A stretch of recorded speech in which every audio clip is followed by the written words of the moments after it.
checking and visiting.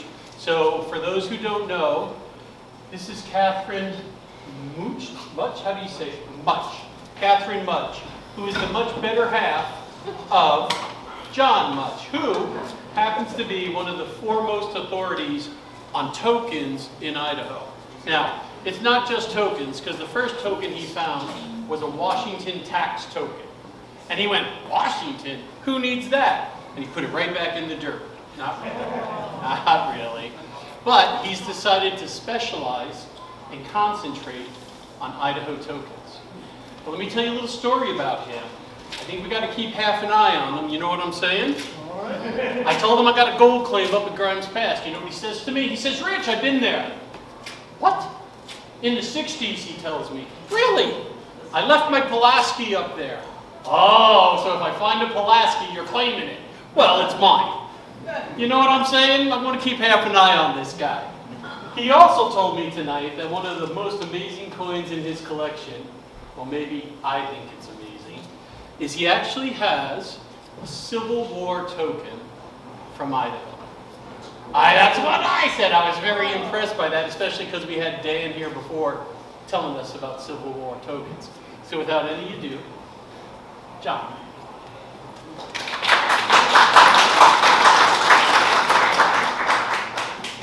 That's Rich. Actually, that Pulaski says USFS on it. I'm not going there again. Long story for another time.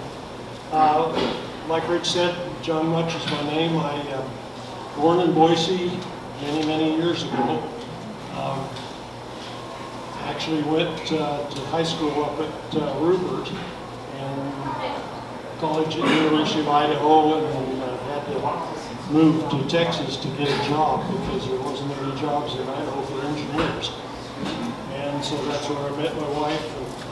And it didn't take long for me to decide that Texas was too flat for me, so back to Idaho we came. And I worked for the telephone company, retiring after just almost 40 years with them. But while I was up, there we go. While I was at Rupert in high school, we had a little coin club, and we met once every now and again and dealt with coins. And I was kind of a coin collector at the time, but this kid came into one of the meetings, and he had a handful of stuff, and he said, "Look at this stuff," and I did, and it was tokens. Trade tokens from Idaho. And I thought, boy, those are cool. And I managed to trade him out of them. And since then, he's been after me to trade them back, but it was a one-way deal. So anyhow, that was in, I figure, 1962. So that is 60 years ago that I've been into this stuff. Kind of hard to imagine. In that moment, I'm 40 myself, so how that works, I don't know. But anyhow, after moving, at the time, I thought, boy, these tokens are kind of cute and neat, and I found a few more of them, and my dad knew a guy that had some, and I got those, and I was kind of interested in the story behind them. And then there was a guy in Twin Falls that wrote a column for the Twin Falls Times News, and I read it, and somebody had given him some tokens. And he and I carried on a correspondence, and we carried on that correspondence till he died. But anyhow, he put together the first book on Idaho tokens. And then when he retired, I ended up taking his research material, and I've been going on from that ever since. So that's kind of the background. What's a token? Okay, well, we all know about coins. And a coin is something that represents value. And nowadays, the clad pennies and stuff don't represent much value, but you can buy a penny's worth of something with an American penny. The intrinsic value is not there anymore, but it used to be, a gold coin was worth whatever gold was and silver likewise. But the smaller denomination copper and nickel coins were didn't have enough intrinsic value to be really valuable. So that's a coin. It's issued by a government and is legal tender in the country that issued it. And then the word token comes up. Okay, well, a token looks a lot like a coin in a lot of cases, but the big difference is a token is issued by either an individual or a corporation, or in some cases, a government, like the tax token that my detector found first thing out of the chute. But in general, a token is something that is not legal tender, but it is good for something. So, in the early days of Idaho, it was the first picture on the little handout is that Civil War token that Rich was talking about. Money was scarce, paper money was. Paper money was kind of worthless, but it was scarce, and coins were really scarce. That's why you don't hardly ever find a really early coin in Idaho. I'm talking about 1800s, early 1800s, because they just didn't circulate out here. But the merchants still had a need to make change. So if you were a saloon keeper up in Idaho City and you had whiskey to sell, and the going price typically was 12.5 cents, or 1 bit, 1/8 of a Spanish piece of 8, forget the word, real. You had to make change somehow. So the miner would come in with his little pinch of gold, and you'd measure it out, and you'd hope it was real gold, and you'd hope you measured accurately, because 12.5 cents worth of gold wasn't very much gold even then. So the merchants decided we needed to do something, and they took note of what was going on in the eastern United States. The merchants were making tokens that would make change for the coins that were actually in circulation.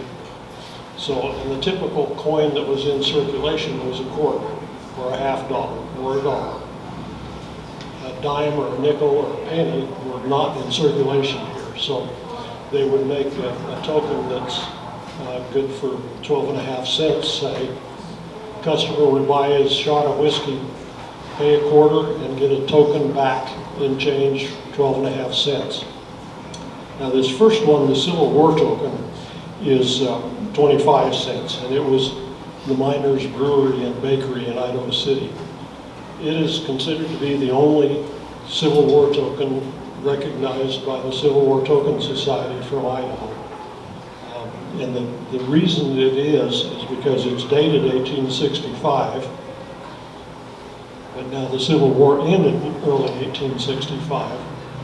Newspaper research into that business shows that it burned down in one of the fires in Idaho City in February of 1865. So, putting two and two together, they bought the token with the date. All of the tokens known from that business are kind of blackened and scorched. And the Civil War ended in April of 1865. So it got the credential of being the only Civil War token from Idaho. In fact, it's the only Civil War token from west of the Mississippi, except for Missouri has some, and I think Minnesota has some. But basically, what we consider the West, it's the only one. That token is really popular with Civil War token collectors that want to get like one from a state. It is not especially rare, but it is really popular. Moving on, that next one is one of the 12.5 cent tokens that was issued by the Montreal Saloon here in Boise.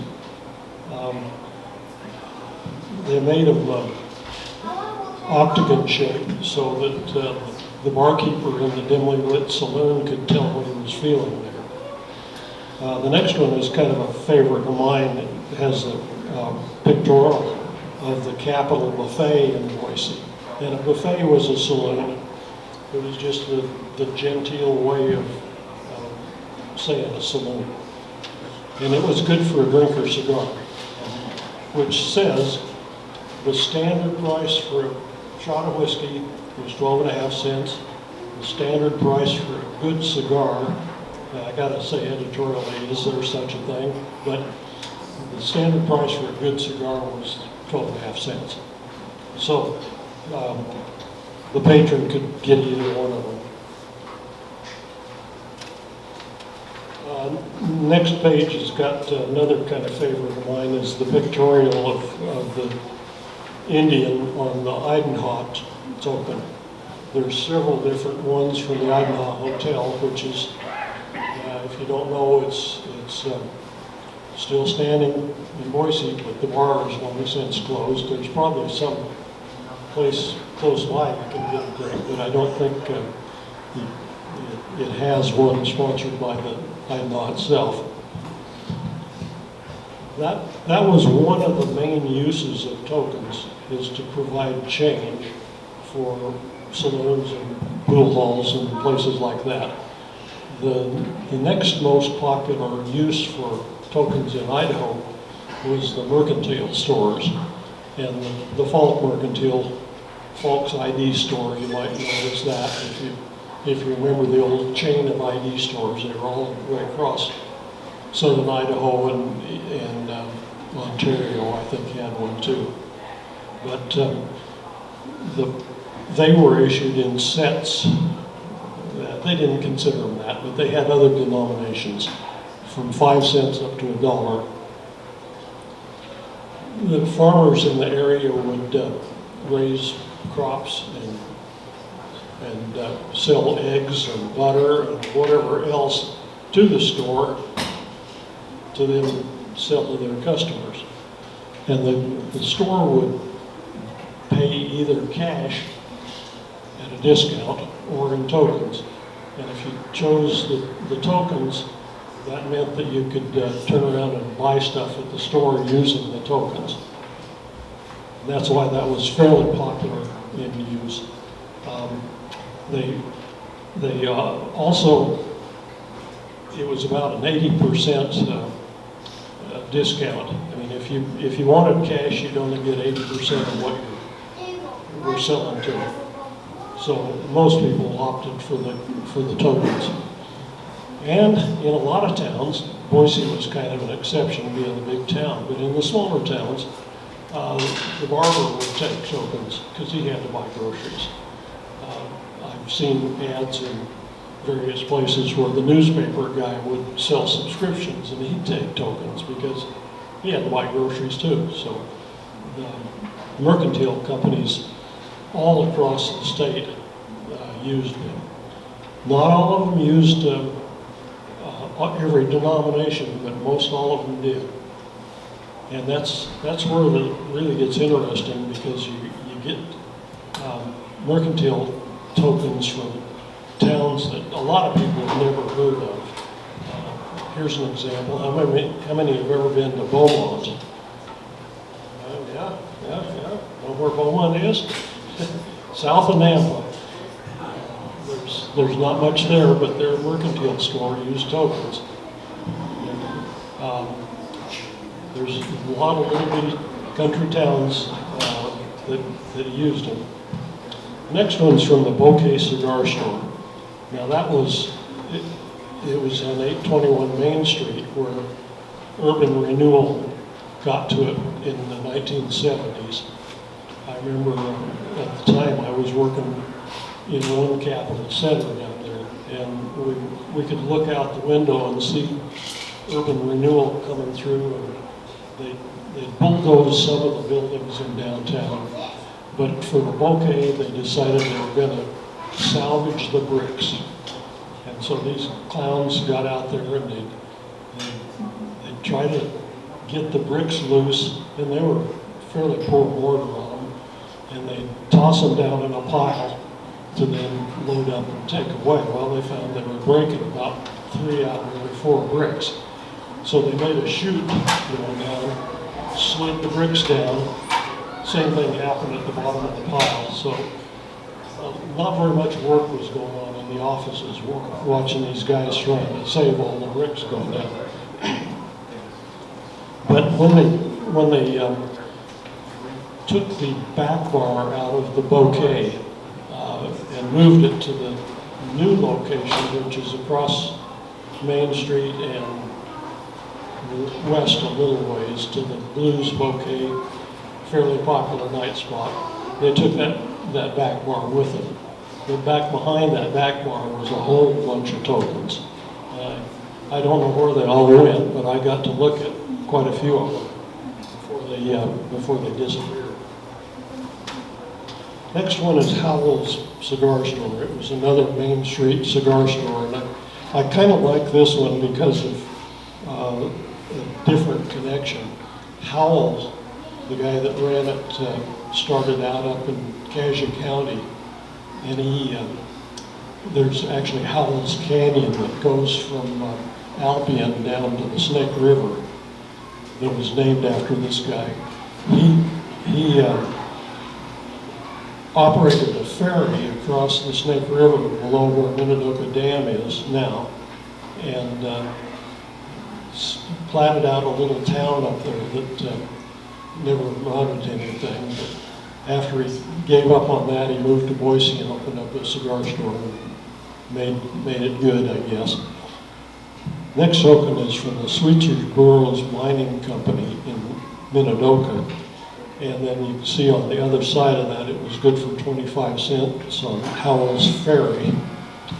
So what this company was, they had a mercantile store in Minidoka, and they were pretty limited on the number of customers they got. So they made a deal with Howell to try to get customers from Albion to come across the ferry to buy stuff at Minidoka, and they give them a quarter off their return trip back across the ferry.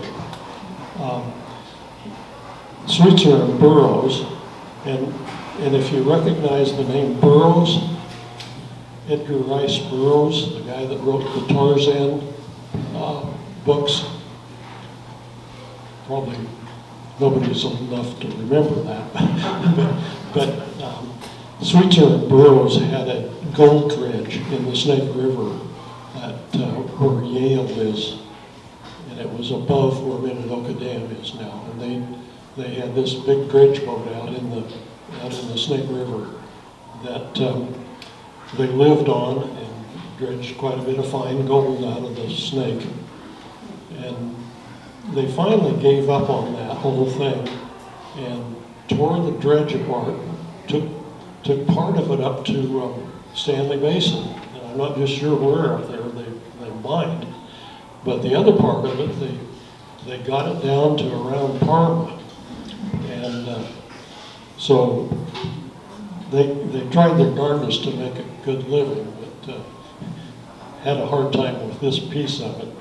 Sweetser ended up being lieutenant governor of the state of Idaho for a while, and like I say, Burroughs was the son of 3 brothers from Chicago, and the younger one was Edgar Rice. He spent some time there and in Parma, and he was actually on the city council in Parma for a while. So I know it's got a good tie-in with the Tarzan books. The next one from the Modern Rooming House in Boise. This was one of the many Basque rooming houses in Boise where the sheepherders would spend the winters while the sheep had been taken down to warmer climes. And there were several of them in Boise, and they used tokens. And it was usually what they were doing with those is they had a card game or maybe a high Aldi game or who knows what else they were doing. I don't think that was the right word. High Aldi, that's not the name of the game they played. And it escapes me, but they probably were doing a little bit of gambling with these tokens. And that happened quite a bit in various instances. And the reason they used tokens there is because there were quite often laws against gambling. But officer, we're not gambling with money, we're just using these tokens. So they got away with that quite a bit. Although the police did not like it. Next one there is Blue Latimer. Again, this is a drugstore in Boise. It was on the corner of 9th and Idaho. Building's still there. And I always think about that. When I was born in the old St. Al's Hospital up on the other end, my sister was going to Boise High School. And the day I was born, the Blue Latimer drugstore caught fire and was burning. When my sister got out of high school and was walking up to the hospital to see her new baby brother, she said she had to walk around the fire hoses and stuff to get over there. But the drugstore used tokens in a little bit different way. If you come in and want to get a prescription filled, the druggist that was filling the prescription would be apt to give you a token that you would go up to the soda fountain and get yourself something to occupy your time so you weren't back there bothering the pharmacist by hanging over his counter. Next one for C.J. Silsel, Boise. And if you look on the reverse side of that one, it's good for one grate. What the heck's a grate? Well, it's an error. It's a crate.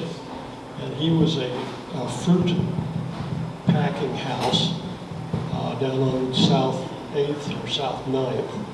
Had a warehouse there, and he hired mostly high school girls to come in there and process the fruit that he bought, get ready to ship out on the railroad. And rather than being paid by cash for every crate of whatever it was you were packing, they gave the person a token. And then at the end of the shift, that person would take all of their tokens up to the paymaster and turn them in for whatever the going rate was for processing a crate of tomatoes or a crate of peaches or whatever. The next one is one that you'll never find with a metal detector because it's made out of paper. And it's Boise's paper penny.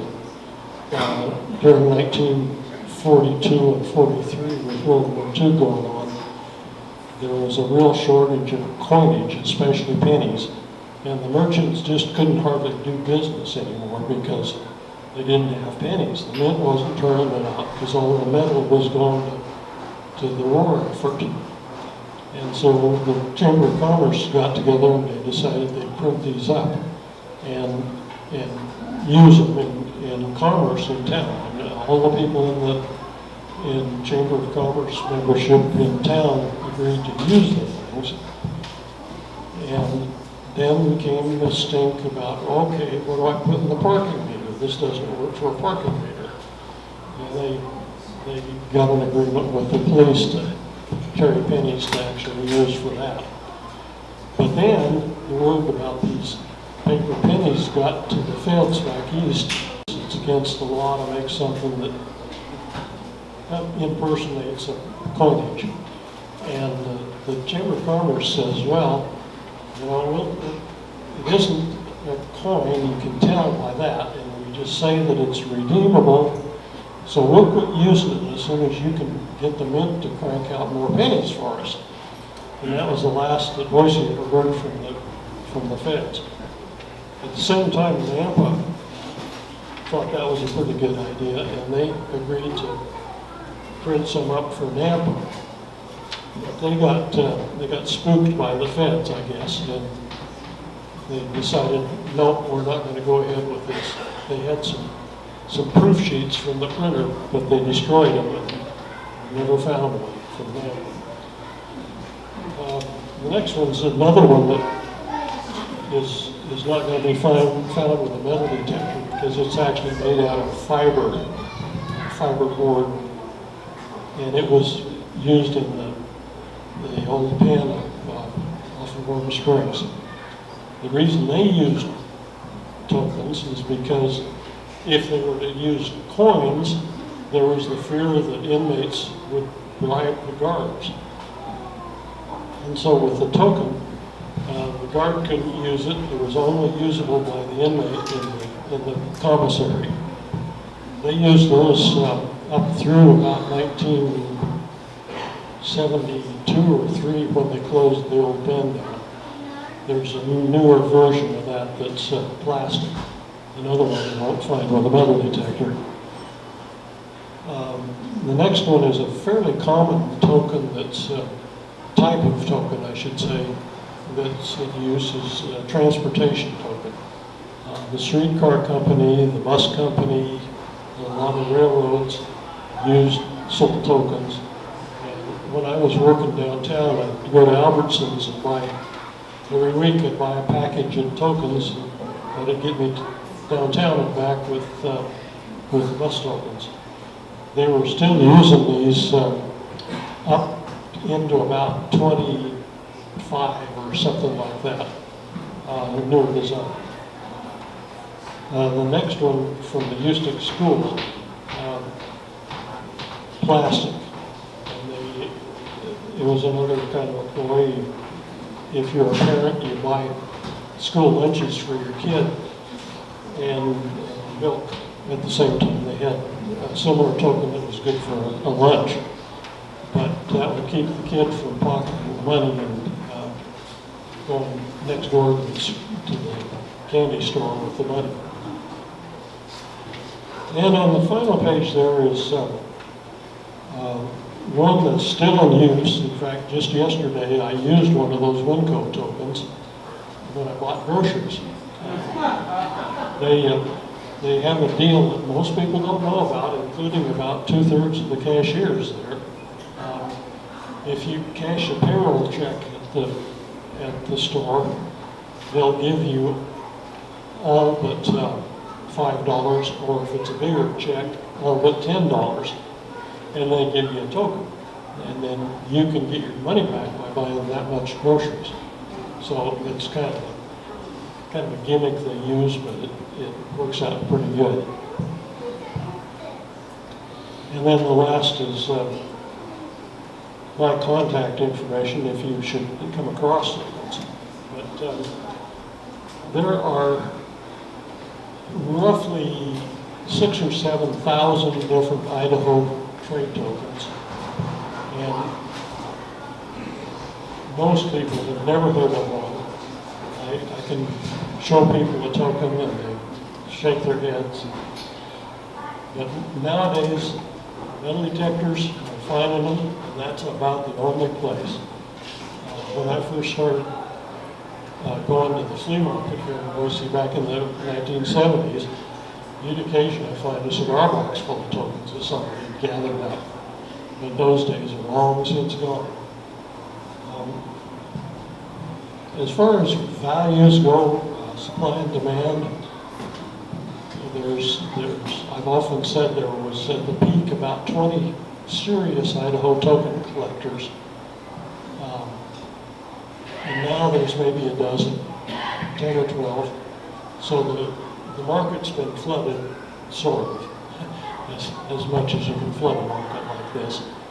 But values range all over the map. The common tokens are not worth anything, basically. 50 cents, dollars, something like that.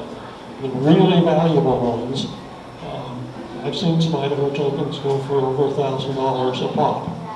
So, and what drives the value, besides the supply and demand, it really helps if it's from a ghost town. It really helps if it's from the only one from a town. And there's quite a few like that. But there's also, take Boise for instance, there's 200 different merchants that use tokens that I've cataloged over the years. And speaking of cataloging. If you have any questions on tokens, there's a website, tokencatalog.com. It's a little tough to use, but that's for internationally actually now, you can go and look up tokens. And if people are choosing to post their tokens there, you can see what they look like. And it's been kind of funny lately. I'm on a number of metal detecting groups around the country, and somebody will find one that's just been eaten up by the soil, and it'll have 2 or 3 letters still visible, and you can search that site and quite often come up with what that thing looked like when it was brand new. So it's kind of fun to look at. It's a little tough to navigate, but tokencatalog.com is the place to go look. I'll also just mention that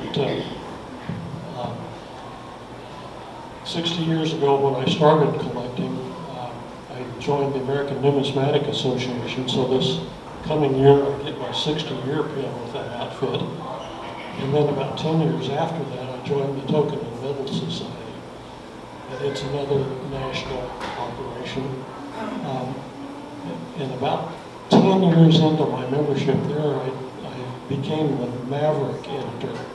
Now, what's a Maverick? It's a trade token that does not say where it's from. It'll have business name, but not where it's from. And so internationally, we kind of assist each other trying to figure out where these things are from. So that's why I do a fair amount of that. We write a column every other month identifying and helping others identifying and proving that what somebody says is true, identifying tokens. We've got about 20,000 Mavericks in the Token and Metal Society database. The token catalog has got well over 500,000 different tokens. Most of them from around the United States, but some of them from Canada and other countries. So, I do have the actual tokens up here on this handout if you want to look at them. And I like the handout because they're a lot easier to read. You can do wonders with a camera that you can't do just looking at things. But anyhow, you're welcome to come up there and look. If you have any questions about a token you may have found, be sure to get in touch with me. I can tell you some things about a lot of things, but not everything about everything. So do contact me. Yeah. So John, James has a token he found. Could you help him Sure. What's it? identify the value of it? Now, value is something that I steered away from a little bit because I don't buy it so Sure, much. James, come on. Come on, put you on the spot. Thanks, Rob.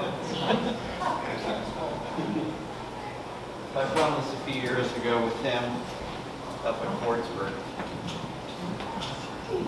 Yeah. I can't tell you exactly.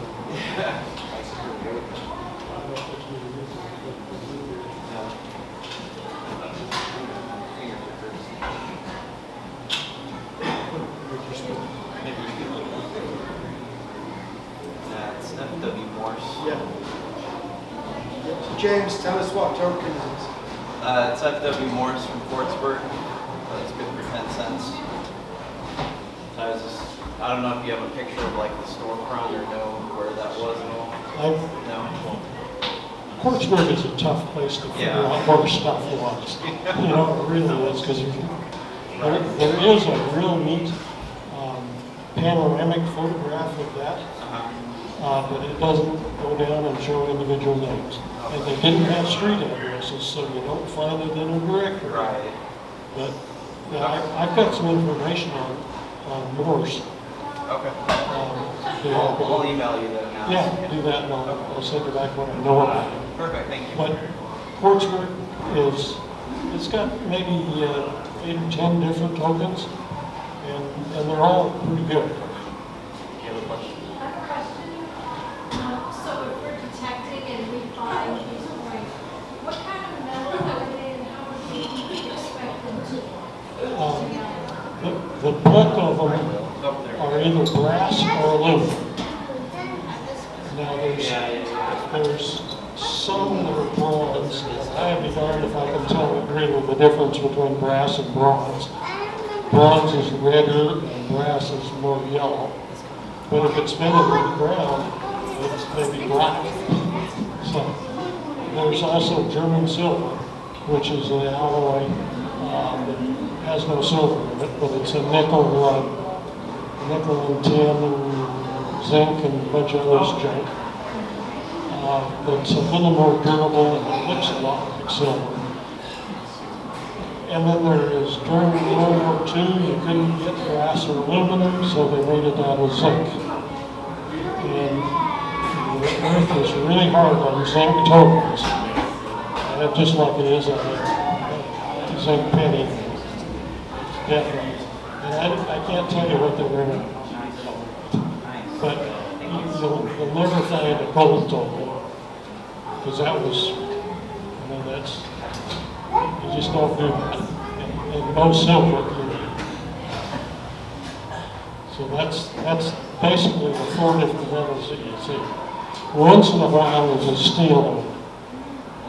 But again, Earth's not very kind to that. Any others? Yeah. Is there any tokens from Rexburg? Yes. Rexburg? Yes. In fact, I got one in my pocket when people ask me what a token is. I pulled this one out that is from Frank Winsler. It's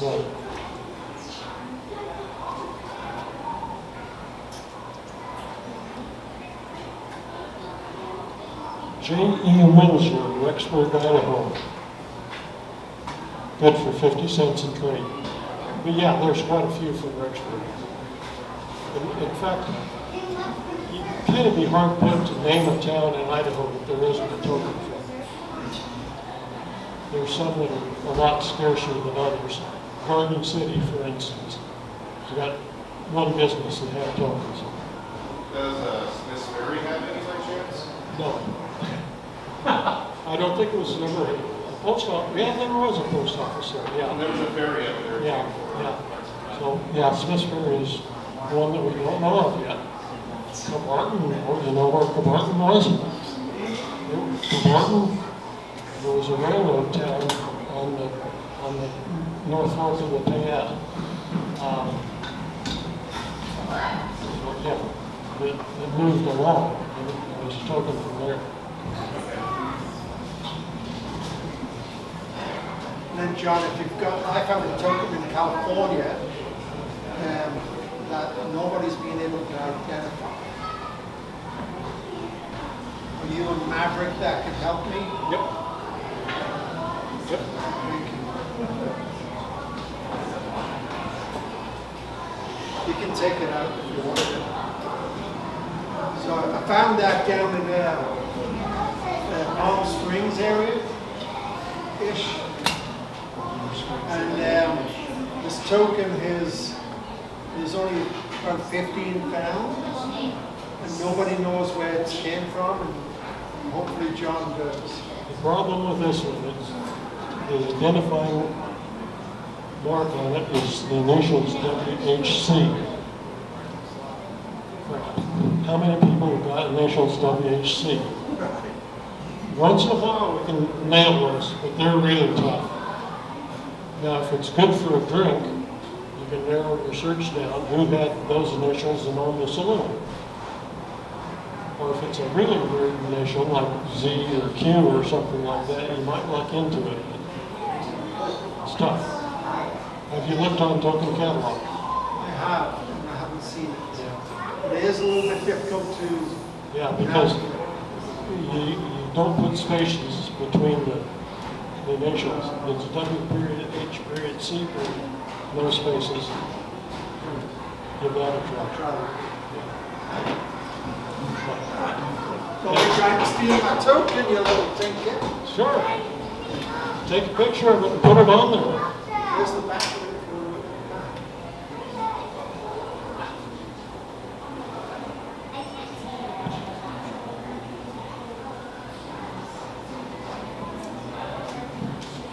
Pretty generic. good for 5 cents in trade. Typical thing. But yeah, take a picture and put it on the site. Anybody can put stuff on that site. It's a free site to use. So the worst thing is nobody will find it. The best thing is somebody might. Yeah. Thank you.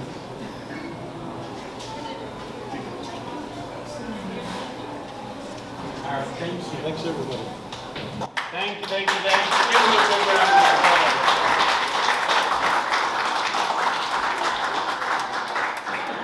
Guys, you know what time it is? It's break time. Come out, check out the fines table, talk to the people with the fines, and come back in how long, Jason?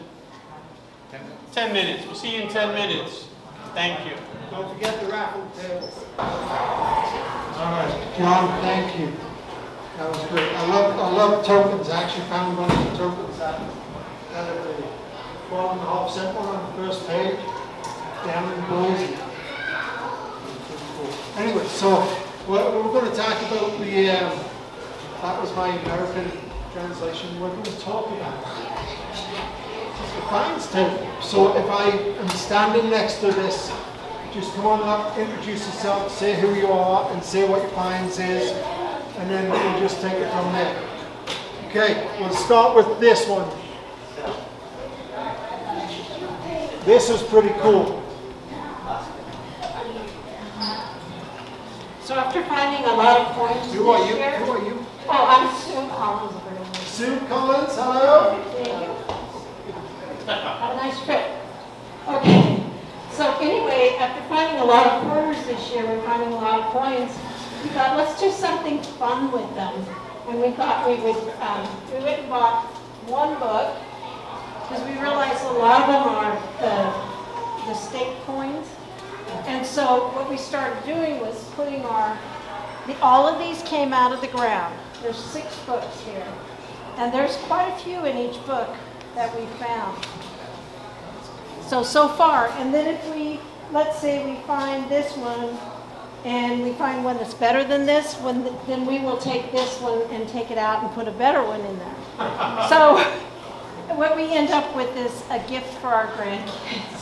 Because they're really not worth a lot of money, but it is so much fun together to work together and say, hey, I got this one this year. But anyway, we just, it was something to do with the quarters, and I thought it was a pretty fun thing to do. That's a great idea. Yeah. And then we also, when it was my grandson's birthday, we bought him a book, a starter book, and then we put like 2 or 3 coins, just not out of the ground, but 2 or 3 coins in it to get him excited about it too. So, pass it on. Thanks, Sue. Thank you so much. That's a great idea. I love it. Let's come over to this one. Whose is this one? That's cancel. What is it? Whose is it? Come on. To talk about it. You want to talk? All right, I'll talk for The you. house So, is the house from 1932. I found that. so this stuff was found from 1932. This is pretty cool. So this is pretty cool. It's going to be completely silent. Was this pretty neat to find?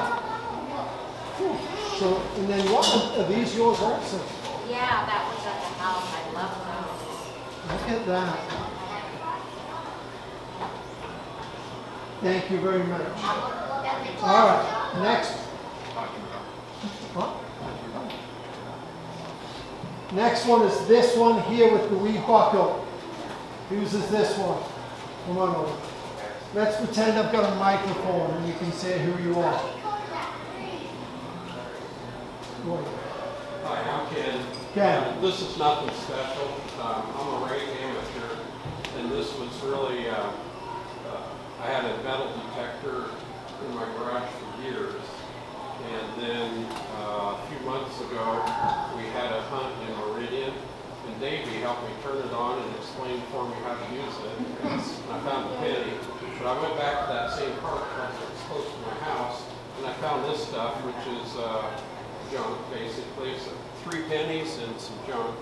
But I put it here because it was significant to me because I did a solo and I didn't get stumped.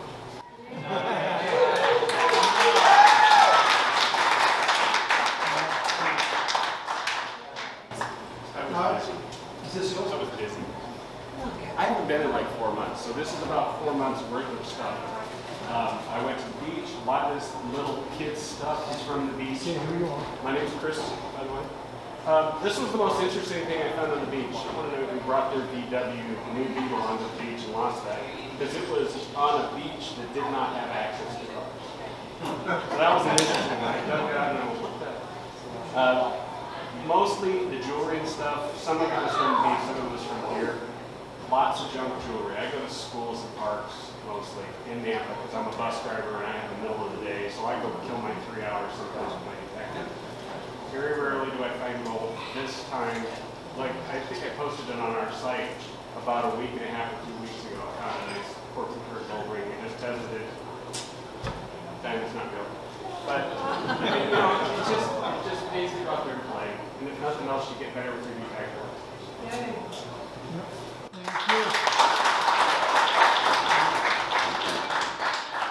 So whose is this one in the middle? Square deal. Love it. Ron Prater. I went elk hunting and didn't get any help, but I did take my metal detector. There was a collapsed building up there, and I think that's silver spoon hen. And then I don't know what this was. This was right. There was a cook stove there. I think that's part off of the cook stove. And then in the campground, I was camped in Huckleberry Campground, and we tried to figure out what this little item was. These guys say that it's probably a sight off of a rifle. And there's a brass that's 25-35. It's real. I've never heard of a caliber like that before. And then a penny found in the Huckleberry Campground, which I think was 70 something, and a square nail. That's a big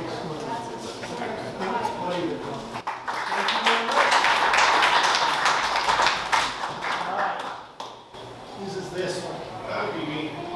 Nice. Yeah. Is this all yours here? That's all mine. So, And that's from 6 hunts only. So 6 different hunts I found all this.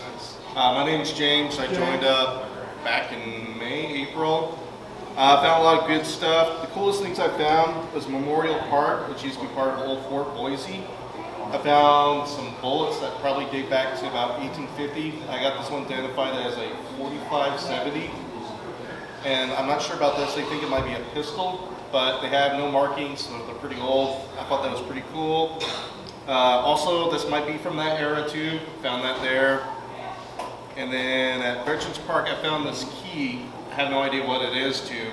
Someone said it might be like a gas stove or something. And what else we got in here that's neat? Old brass. I found this on an abandoned lot that's over by my house. That's really bad condition, but it's an old 1950 brass sprinkler. And then I found about 100 of these little things when I was at Memorial Park. I got tired digging them up. But yeah, that's pretty much it. That's all the stuff I found. Right. Whose is this one? What's this? This one? Whose is this one? Ah! Is this all yours? Yeah, it wasn't all in the hole though. No. So, name's Todd.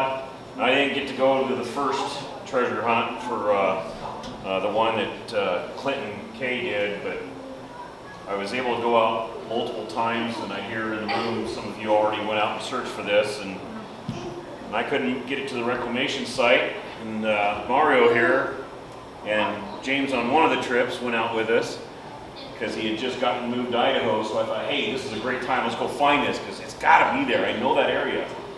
And Mario and I went out there, and I said, I know the right area. Let's narrow it down. So we got there, searched high and searched low and started doing wide. And pretty soon I walked by and like, uh-oh, I think I spy that rock in that picture. And so Mario comes up the hill and I said, hey, double check this area. And he looks over and he goes, yeah, I think I want to check that area too, and sure enough, here it is, but Clinton was there because he knew we were close, and he was watching from afar on another hill. I got a text, I'm like, where are you at? And he got to record it and so on, so while we were digging, that's what you see on his video channel. And I can't remember his, do you remember Clinton's? It's Lost Ways Metal Detector. Lost Ways, okay.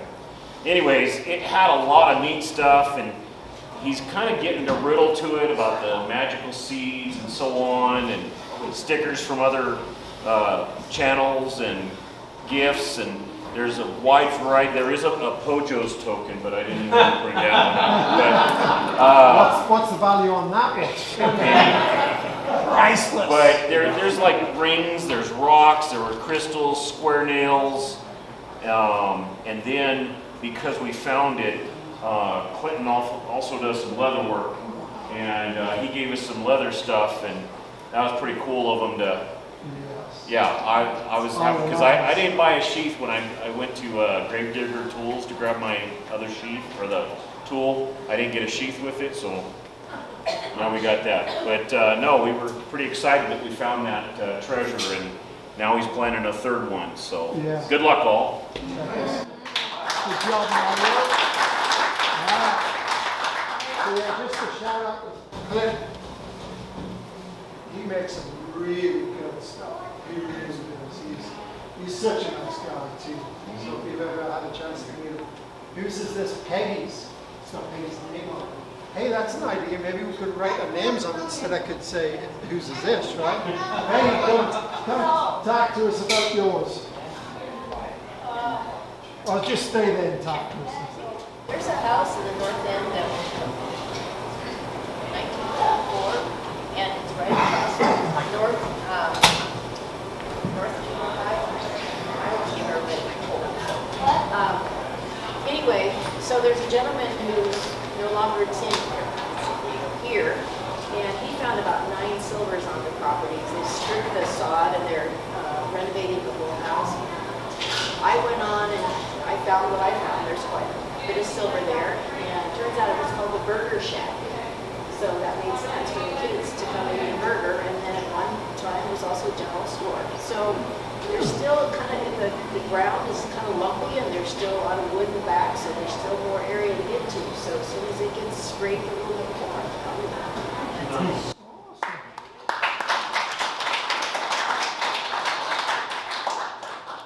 I think that is it, but I am going to announce Monday. Is that Halloween? Yeah. Monday, I'm going to take James, who's my buddy from Washington, to an old rail stop in Mountain Home. Now, this Mountain Home rail stop is where I found an 1878 Carson City seated dime. So I'm going to take him. You are all welcome to join us. So we're going to have 2 meeting places. Albertson's at Columbia Village. There's like an Anytime Fitness. That's where we normally meet to go up to Idaho City. I'll be there at 10:30, and then we'll leave there at 10:31 because I don't want to be late. And we're going to meet James down at the Walmart in Mountain Home at about 10, 11, 15-ish. It's about a 45-minute drive. So if you want to come join us, you're welcome to. I'm not going to put it on Facebook. It's only for the members who have turned up tonight. So that's kind of, it's not a secret spot, but the place has been detected since the 70s.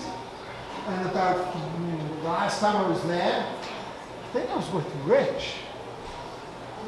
And I found a bottle, a really nice glass bottle, and I can show you where that is. And I found a 1950s cap gun, which is way over there. There's a dump down the road. I mean, there's some good detecting to be had still. So if you want to come join me, you're welcome. Also, the meeting next month, can I talk about that? All right. So the meeting next month, I wish you were all over this way because I feel like I'm playing tennis. So the meeting next month, unfortunately, we cannot have this facility. They are booked for the night we're going to do it. So I have arranged or secured a different location, which we'll email out to everyone. It's the Idaho Pizza on Fairview and Pearl. Just that one. It's a nice big brand new one, just right down there next to the CVS. So we're going to meet there at 6:30. I have arranged for KG and Ringy to speak at that meeting. So the diggers from TV, you don't look very excited. I've only been working on it for 6 months, but it's okay. No, and then Mark Cooper, who's been up to Idaho to dig with us. And then there's another guy called Gary Pinter. What he does is miniatures, and his work is fantastic. So the four of them are going to speak to us at 7:15. We're going to have it from like 6:30, right? 6:30, we're going to do what? We're going to do pizza. It's our Christmas party. We're going to do pizza. We're going to do salads and soda. So we're going to do one pizza to share. Arrive early or don't eat. We're going to get Size of one. this table. No, it's just it's a personal. And then we're going to get one soda with 50 straws. And it's going to be fantastic. It's going to be a bonding meeting, right? So we just really appreciate you coming to the meetings. And I'm going to let Jason or somebody else talk about the seeded hunt. Or is that Peggy? You talking about it? That's your prize for the table. Oh, I'm doing the prize for too. One other quick thing about the meeting. About the meeting next month. So for those that were here for the meeting in August, we had quite a few giveaways. We're going to have something not similar, but better, I guess. Better. What? Better. Better. I missed that. What was it? The giveaways that we did in August. All the giveaways that I had up there for everybody, we're going to do something similar, but better, much better. So everybody will get a prize. Are we saying that? No. Nobody will get a prize. Everyone will get a ticket again. Oh, Everybody will get a chance. everybody Everyone will get a ticket. ticket. Everybody has a chance. Well, I'll tell you what I'm going to do. I'm going to donate for that party night 3 certified Roman coins with, not like from the whites that I've done in the past. I'll bring 3 of those for that night for the raffle. I might have some Fisher stuff that I can donate. I don't know. Because we had We'll figure it out. the top prize last time was those 2 pinpointers that we had. Let's just say it's going to be a little bit bigger than those. A little bit bigger. It's going to be a pinpoint under the magnifying glass. All right, so the prize for the fines table. I'm going to ask our guest speaker, John, thank you again, to hold the raffle ticket. The reason I do that is because the wait for you outside if we don't win. And I've only been bid a few times. And it's been over. So the number is, it's a red ticket. 313,000. 313,000. 347. 347. And the winner gets this limited edition 1956 quad. I was speaking like it was from Boston. Is this the winner? That's an access Robin. Well done. Well done. Thank you very much. We'll see you next month. And it's going to be a great meeting. Come 6:30. The diggers are going to be talking at 7:15. If you've got questions, come with questions.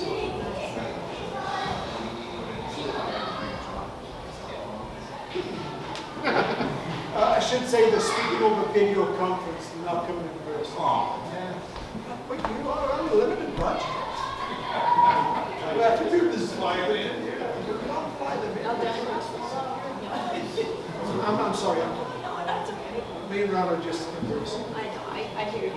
I know. So seated is on Saturday, this Saturday.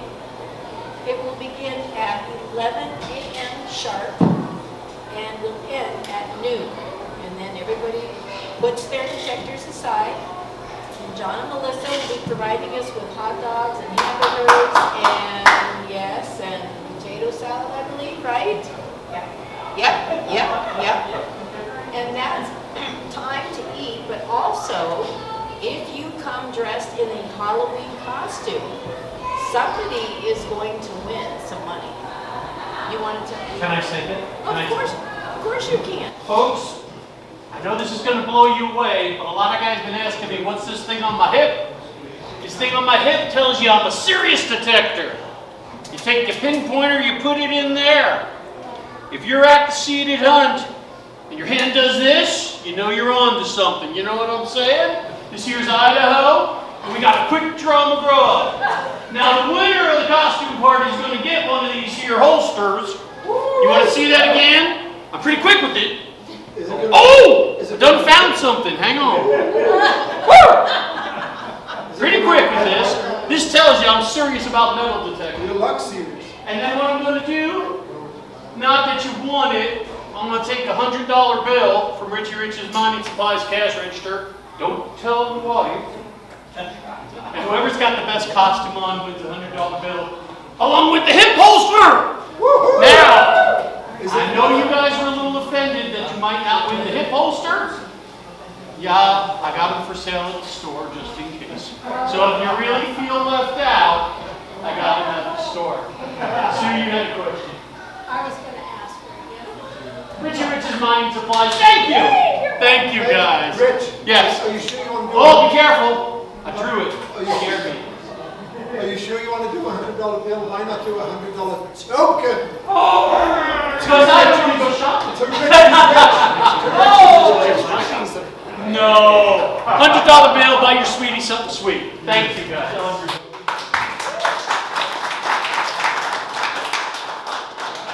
So you'll all get a chance to vote when you're there. And then after we eat and we voted for the best costume, I want everybody to go back to the area and make sure that the $700 of coins, such as a capped, you know what I'm talking about, shield nickels, large cent, trimes, 2 cents, all kinds of silver. Big silver, little silver, buffs. Medium size silver. Medium size silver. Medium. Absolutely. Big, medium, and large. Yes, because we don't want, not that we're going to see kiddos at the Nampa High School running around with metal detectors, but I don't think anybody's going to be there. But that $700 does not include the 1/10 ounce gold coin. So, yeah, so bring Wait, you're giving away another gold coin? We are. Do you have it to look at? I do. Let's see. Okay, well, it's somewhere in this. I put it in a safe place. Dang it. So I'm telling you, and I got the best grades of everything. So if you're going to go buy coins, Rosso coin, Rich is a friend, but he has as much fun as I do picking out all these coins. He spends a lot of time, and I know I wear his patience down, but man, and he gives, not a huge discount, but enough of a discount. And so go and support that company as well. So Rose Hill Coin on Rose Hill Street in Boise. So Pro. So you're going to need a Pro because I'm going to bury just about 5 items, 5 significant items, including the gold coin. But you're going to need your pinpointer. And make sure you've got your battery in there charged because it's going to, well, I only say that because I was with my buddy Al recently and I was having issues with the pinpointer and I did happen to have a new battery. But, we forget about those things. So you get started and then snooze you lose. So I'm just trying to think if there's anything else. Yes? If I don't have a Pro, is there anybody that will be there to have probes for sale? It's possible. I'll have a handful of drawings. Okay, so when I talked to the gal at the school district, she said, just make sure you leave it as is, so. And they'll be regular clad, so, I'm not gonna make this one easy, so, okay? I think that's about it on the senior hunt, but, yeah, so don't get there, I'll get there early, but, I'd say 10:30-ish and just be ready, be standing on that line when we